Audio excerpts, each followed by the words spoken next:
Hey Steelers Nation, welcome back to the channel. If you love this team as much as we do and want to stay updated with every major development, especially in a training camp filled with surprises, make sure to smash that like button and subscribe to the channel so you don't miss a single update as we prepare for one of the most important seasons in recent memory. The Pittsburgh Steelers are in full transformation mode, and let me tell you, it's not just cosmetic. This isn't the same old Pittsburgh roster you saw last year. Out are George Pickens, Najee Harris, Russell Wilson, and Justin Fields. In their place, DK Metcalf, Caleb Johnson, and most notably, four-time MVP and future Hall of Famer Aaron Rodgers. The changes have been bold, calculated, and aimed at one thing: winning now. But to win now, especially with a 41-year-old quarterback, protection has to be the top priority. That's why what happened at training camp on Sunday has everyone around the organization holding their breath. Former first-round pick Broderick Jones, who was recently moved back to his natural position at left tackle, suffered a leg injury during Sunday's practice. According to Nick Farabaugh, Liv Jones left the field after the 7 shots portion of practice and was later seen getting his right hamstring quad-wrapped by team trainers. The injury clearly affected his movement, and he was held out of further drills for precautionary reasons. When head coach Mike Tomlin was asked post-practice, he gave his typical calm and brief response, calling Jones day-to-day. Now, we know Tomlin doesn't panic, but this is far from ideal. Let's be real, Jones needed reps, not rest. After an inconsistent showing at right tackle last year, this was supposed to be his redemption arc. The coaches are relying on him to protect Rodgers' blindside. And now, just weeks before the first preseason game against the Jacksonville Jaguars, he's on the shelf. That's not what you want when the entire offense depends on an aging quarterback staying upright. We've seen this story before. Offensive line depth is never a given, especially when switching positions. The hope now is that Jones returns quickly, gets enough in-game action during the preseason, and can build rhythm heading into Week 1. And speaking of Week 1, let's talk about the man of the hour. Aaron Rodgers is officially a Pittsburgh Steeler. That still feels surreal, right? After months of rumors, doubts, delays, and even retirement speculation, Rodgers finally put pen to paper. But what really convinced him to join Pittsburgh?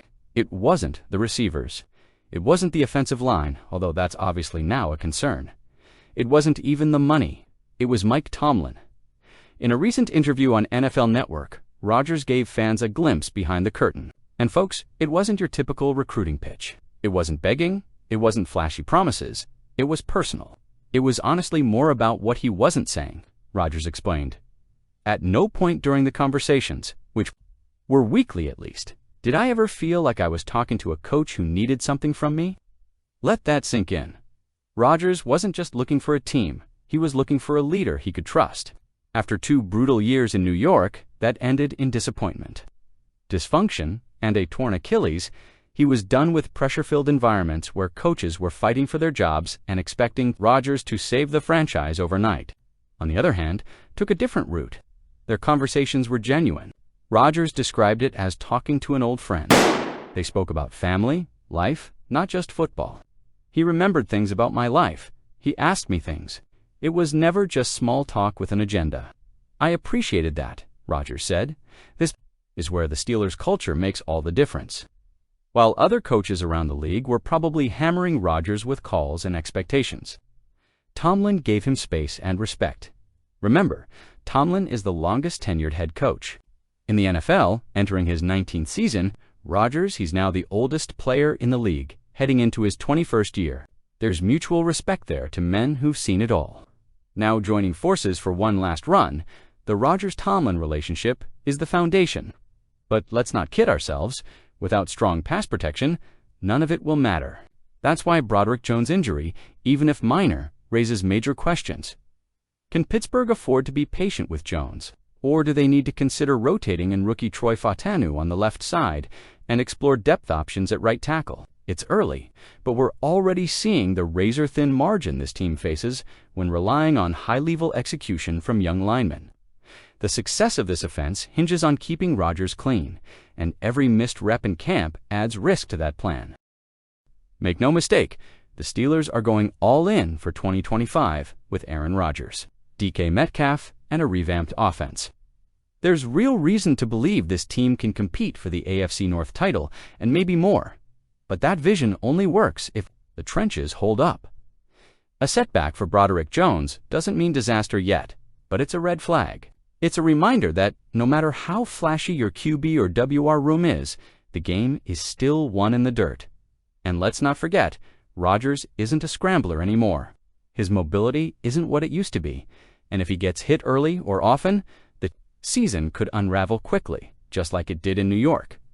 Mike Tomlin just shocked fans across Steelers Nation by calling his most famous achievement basically meaningless. You know the stat, we've all heard it for years.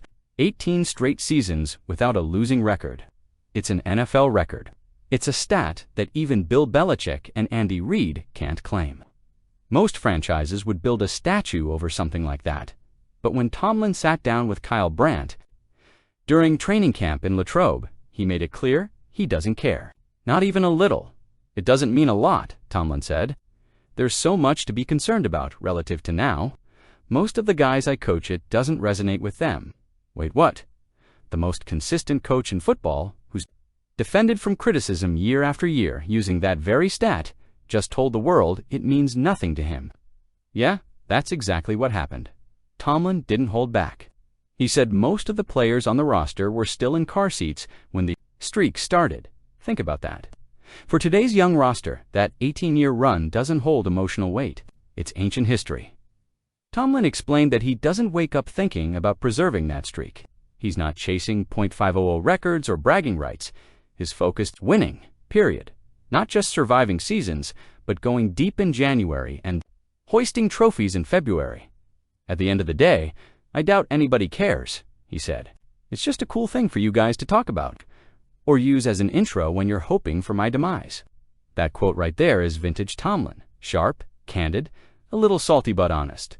And maybe, just maybe, it's a signal that even Tomlin knows the clock is ticking. Let's be real. Steelers fans, we've defended Tomlin for years. He's never had elite quarterback play post-Roethlisberger. He's coached through wild injuries. He's had underwhelming offensive coordinators and patched-together rosters. But now, no more excuses. The Steelers finally got their guy. Tomlin handpicked Aaron Rodgers, and according to multiple insiders, he had a massive role in constructing this year's roster. That means Tomlin is now the architect of this 2025 team. Omar Khan may hold the GM title, but this is Tomlin's vision: new quarterback, new receivers, a restructured secondary, veteran leadership, young talent. The full package. And Rodgers. He didn't come here to go 9-8. He came here to win a Super Bowl. Period. If this team falls short, especially in the playoffs, there's nowhere left to point. Let's not sugarcoat it. Tomlin hasn't won a playoff game since the 2016 season. That's nearly a decade. In a city like Pittsburgh, where the standard is not just winning, but winning championships, that drought is a problem. Yes, the non-losing seasons are impressive. Yes, they've kept the team respectable. But fans don't want respectable. They want rings. Steelers Nation has been patient, maybe too patient. And now, with a Hall of Fame QB under center and a reloaded roster, the moment of truth is here. One of the reasons Tomlin has kept his job so long is because he's a master motivator. Players love him. The locker room stays united. There's never been a full-blown collapse. But that culture win narrative only goes so far.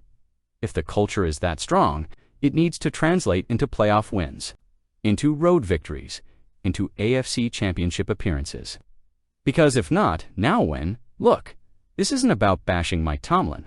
He's a future Hall of Famer. He's one of the most respected figures in the league. And let's be clear, NFL teams would trade for his consistency in a heartbeat. But Pittsburgh isn't most teams. And 2025 isn't just another season. This is the year the legacy gets rewritten, for better or worse. The pieces are in place. The excuses are gone. Now, it's about results. Real results. Postseason wins. A Super Bowl push. Tomlin can either silence the doubters once and for all, or prove them right. What do you think, Steelers fans? Are you concerned about Broderick Jones' injury? Do you think the offensive line is ready to protect Aaron Rodgers? And how do you feel about Rodgers? Comments on Mike Tomlin. Do you think that chemistry will translate to success on the field? Let me know your thoughts in the comments below. I want to hear it all. And while you're down there, don't forget to smash that like button, subscribe to the channel, and hit the notification bell so you never miss a Steelers update during this critical training camp stretch. We're getting closer to preseason, and every practice, every snap, every injury, it all matters. Until next time, let's hope Broderick Jones heals fast, and that the Rodgers era gets the protection it needs to finally bring another Lombardi back to Pittsburgh. Here we go, Steelers, here we go.